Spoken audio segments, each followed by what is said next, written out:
title of today's mini podcast is Responding. I'm simply amazed at the way people respond to requests. I once placed an ad on a website looking for a webmaster.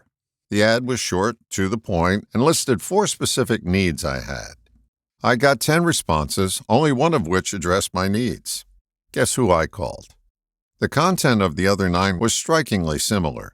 They all told me about their qualifications, who they worked for, and links to examples of their work.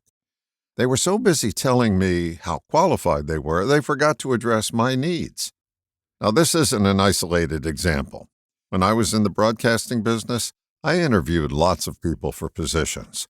The number of candidates who specifically answered my questions was few. They were so wrapped up in their rehearsed responses that they responded poorly. It was like when I interviewed politicians.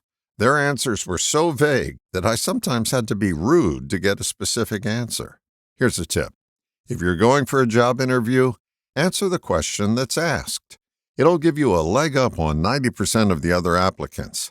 People are so tangential with their responses that they miss the point and miss the opportunity. Also, ask questions. Do some research on the place that's going to provide your paycheck. Reminds me of a story. I once interviewed for an on-air radio job in Kansas City. I did a little research on the market and found out that a big-name radio talent in Kansas City was off the air and was unavailable for 6 months due to his contract with his former employer.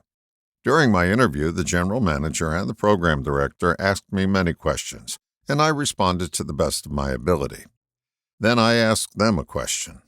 I said, "Are you interested in hiring the big-name talent who's going to be available in 6 months?" They were both taken aback by my question, because no one had asked it. If he was on their radar, this was going to be a short-term employment for me. I wasn't going to commit to anything less than 2 years, because it was over a 1,000-mile move across country for me and my family. There was only one job available there. When they called me back after the interview, they told me they had offered that job to someone else. But they liked me so much that they were going to offer me a job in another time slot. I would have liked to have believed that it was solely my on-air abilities that impressed them so much to create a job for me. But it was my question that made me stand out. They both mentioned it again the day they hired me. When people ask you questions, whether in person or in emails, texts, or letters, respond to all that they ask, and then ask your questions.